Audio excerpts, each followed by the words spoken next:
Welcome to Joe's Astrology. This is the astrology birth chart for Alan Watts. Alan Watts was a spiritual teacher, a truth seeker, world traveler. He was interested in comparative religion. So we can start here with his ascendant, which is ruled by Jupiter. His ascendant is Sagittarius, and we see Jupiter conjunct the North Node in Aquarius in the second house. Now, in looking in more into Alan Watts's chart, I have studied Alan Watts previous to this analysis. I've listened to a lot of his lectures. I've read a few of his books, and it started me thinking about whole sign houses and the different houses that you can use when studying astrology. And I use porphyry, and I'm going to show you part of the reason why I use porphyry is because it's very simple, and I try to keep astrology as simple as possible. And also keep in mind the practical pieces to people's lives and why they do things. So everything I mentioned there applies to that Sagittarius ascendant, the ruler Jupiter, obviously teacher, guru, lecturer, world traveler. And it's there with that Jupiter, it's on the North Node. So you can see he's really moving towards that in this life. It's something that's going to be established early and firmly. And that is the what, his beliefs. Jupiter's the what. And the where is the second house. So what's the second house? Resources, self as resource, money. And I don't really know much else about his life, but we can just stick with that. Like, I don't know how much real estate he's owned, or if he's owned any real estate or anything like that, or how much money he's really made. But considering that he was in the United States and he was a Westerner, uh, when I look at the where in the second house, he was teaching. There might have been other reasons why he was teaching, but he was teaching, he was making money. He had to be making money as a lecturer. In order to travel the way he did and do the lectures, he had to be making money. So that's how I interpret this second house. And the other piece, the Aquarius, the sign, is the how. And how did he do it? Well, he did it by studying and speaking about diverse cultures, traveling to diverse cultures. And we see that with Aquarius and with Uranus there. And Jupiter's moving away from that Uranus, so we can rightly assume that he was coming from a place of that Jupiter Uranus conjunction where he would have been involved in these cultures at some point if we're considering past lives and where a person comes from.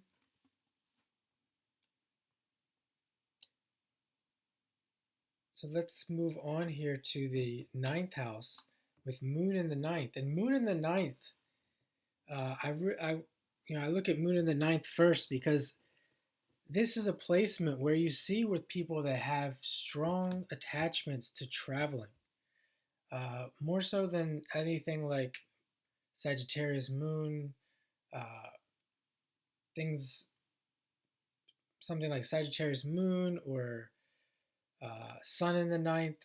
The Moon in the ninth is where have seen people strongly attached to traveling and philosophy. He has Neptune. Sticking with this Jupiter theme, he has Neptune at 29 degrees in the Pisces decan. 29 degrees being an important critical degree, and with Neptune there, we see it's critical for this man to be a teacher, to be in that Pisces space of um, traveling and doing the things that just like spacing out, etc. and it's making a trine to Venus in the 12th in Sagittarius. So where does he make his money? It comes back to this idea of the second house. Where does he make his money? Well, we look at the 12th house. Venus is money. It's the what. The 12th house is where. It's in teaching spirituality. 12th house, spirituality. The how, teaching, Sagittarius, traveling.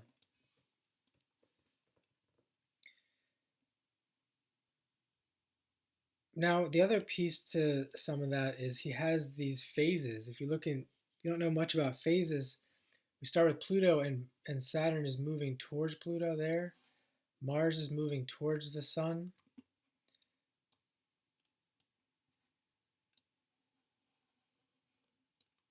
And those are what I would consider phases that would incorporate people who are interested in teaching spirituality.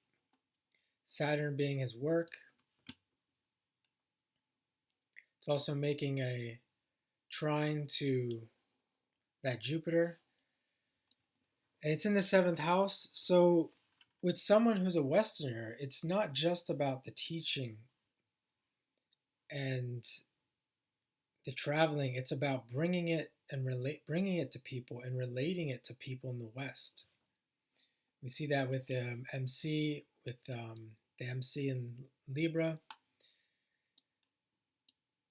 and the 7th house, Pluto, Saturn. So let's say, for example, we have my chart. We have Pluto, Saturn in the 9th. It's very similar to having this Pluto 7th in the 7th. But with him, there's more of a focus on bringing it.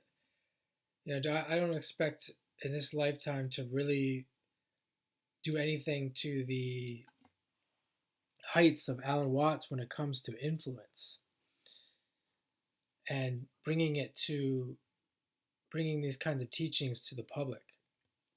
And we see here that's part of the big picture here with his astrology. It's not just teaching to small groups and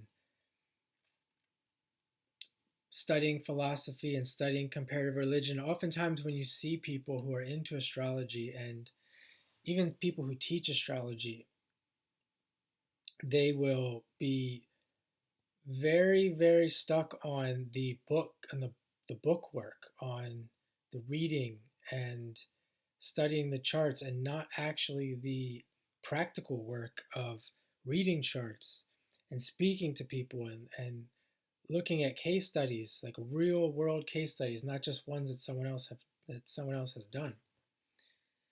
And we see here the last piece I want to look at is he has all this Capricorn in the 1st. It's making a trine to that moon in Virgo in the 9th. So part of the reason he's doing this is he is interested in promoting himself. And that's part of that social piece. It comes hand in hand, whether that's a bad thing or you could see as a negative thing or a positive thing. It's absolutely necessary for you to promote yourself and have that desire to be ambitious in order to accomplish those goals. And we see that here with Mars and Sun and Mercury in the 1st house, Mars being exalted in Capricorn as well. It's making that trine to Moon. So that's part of the motivation for this man to do what he does. One of the things he jokes about a big problem in life is boredom. So there's nothing wrong with having goals, things to achieve, trying to climb the ladder, the status ladder, etc. Oftentimes this can give you this can produce things like dopamine and serotonin in the brain to allow you to continue on